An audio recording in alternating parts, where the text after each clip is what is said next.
Din MPD. Kepada Ustadz kami persilakan.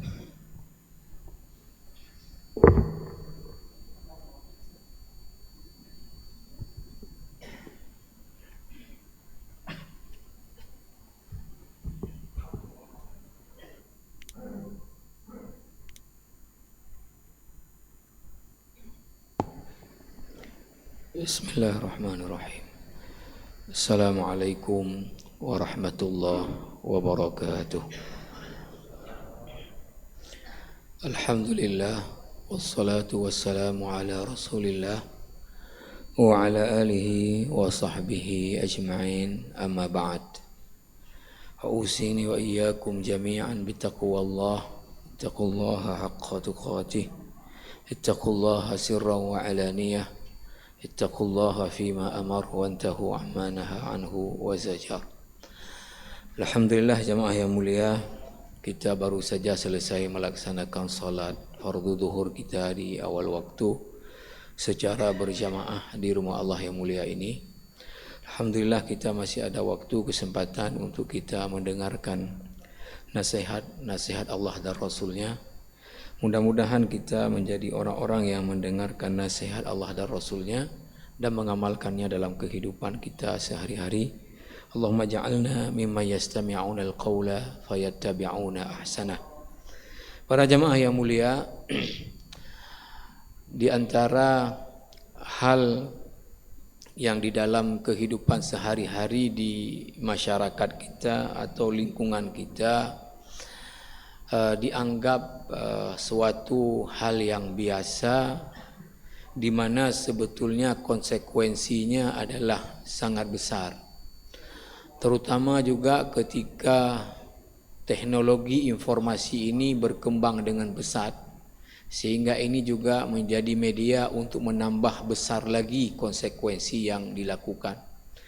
Apa yang saya maksud bahwa di dalam kehidupan kita sehari-hari tidak jarang orang merekayasa suatu informasi untuk memburukkan seseorang, dan itu kemudian di-share di media sosial. Jadi seolah-olah memfitnah orang lain dengan mengatakan si A begini, si B begini, kemudian di-share di media sosial. Itu adalah sesuatu yang biasa saja tanpa ada beban dalam melakukan hal yang seperti itu. Padahal konsekuensinya ini adalah sangat berat. Syekh Muhammad Al-Ghazali, salah seorang ulama besar di dunia Islam berasal dari Mesir, dalam kitabnya Khuluqul Muslim, beliau mengangkat satu hadis Nabi SAW riwayat dari Abu Ya'la, bahwa Nabi pernah bertanya kepada para sahabatnya, atadruna ma arbar riba indallah, tahukah kalian apa riba yang paling besar di dalam pandangan Allah? Para sahabat mengatakan, qalu Allahu wa rasuluhu a'lam, Allah dan Rasulnya lah yang paling tahu. Maka kemudian Nabi menjelaskan, qala arbar riba indallah istihlalu irdin muslimin.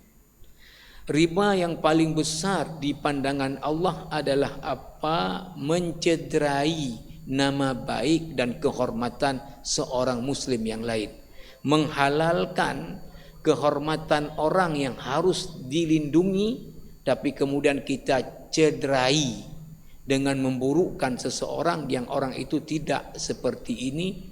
Itu adalah riba yang paling besar.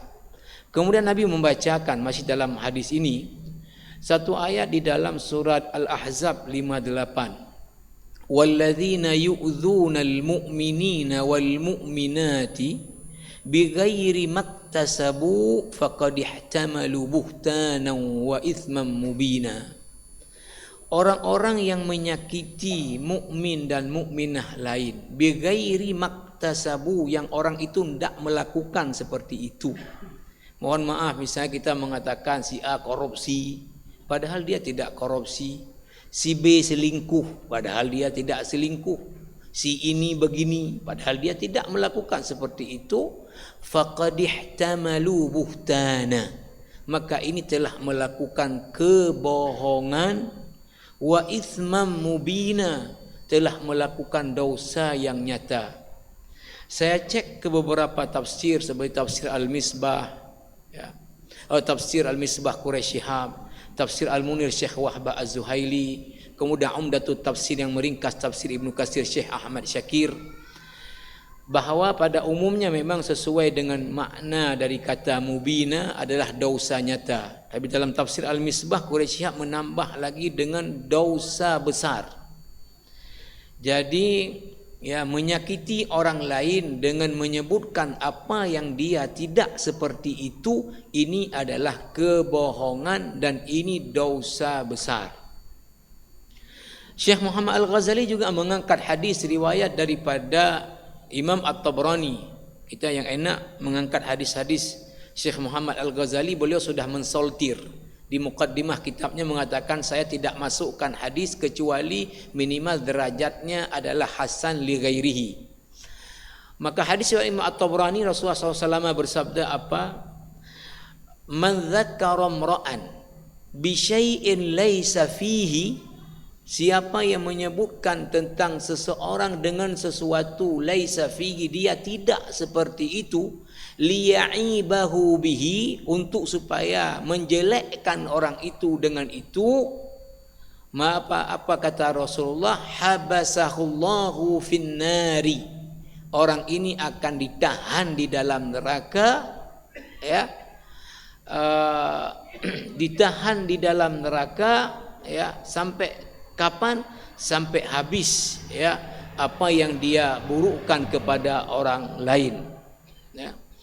Kemudian jamaah rahimakumullah, dalam riwayat yang lain juga disebutkan, ayyuma rajulin asya'a ala rajulin muslimatin bi kalimatin wa huwa minha bari, siapa saja orang yang menyebutkan tentang muslim lain dengan satu kata, satu statement, wa huwa minha bari, yang orang itu tidak ada seperti itu, untuk apa? Yushinuhu biha, untuk menjelekkan orang lain dengan itu. Apa kata Rasulullah? Ya, yudhibuhullahu fi nari jahannama, orang ini akan dicairkan, dilelehkan. Yudhib itu kalau kita ambil es taruh dalam air kemudian meleleh dia, itulah namanya yudhibuhu. Allah akan memasukkan orang ini dalam neraka sampai mencair dia, ya, sampai habis dengan apa yang dia burukkan orang lain dengan kalimat-kalimat dia tadi. Ini jamaah rahimakumullah dalam hal tadi adalah memfitnah orang lain.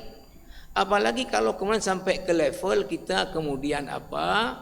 Ya, menyesatkan orang lain, menyalah-nyalahkan orang lain tanpa ada argumen daripada dalil. Hanya barangkali bukan dari kelompok kita, kemudian kita katakan si A ini sesat, si ini enggak betul, kemudian kita share di media sosial. Maka ini jamaah rahimakumullah tujuan kita untuk memburuk-burukkan orang lain. Ini dalam hadis Sahih Bukhari, ya, tentu sangat parah.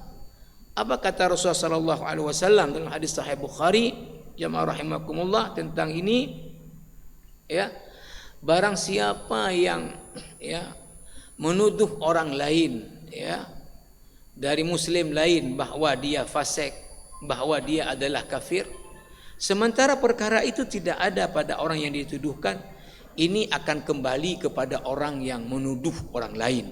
Maka ketika kita mengatakan orang lain sesat, orang lain adalah salah, orang lain tidak betul, padahal itu tidak ada dalilnya, maka tuduhan ini akan kembali kepada kita jamaah rahimakumullah. Maka ini perkara yang sangat perlu untuk kita perhatikan dalam kehidupan kita sehari-hari. Jangan terlalu mudah kita untuk kemudian mengatakan si A begini, si ini begini, kemudian kita share lagi. Nah, ini konsekuensinya adalah sangat besar di mata Allah Subhanahu wa taala, dan hukuman akhiratnya adalah sangat berat. Semoga Allah lindungi saya dan kita semua dari perkara ini. Subhanakallah bihamdika asyhadu an la ilaha illa anta astaghfiruka wa atubu ilaik. Wassalamualaikum warahmatullahi wabarakatuh.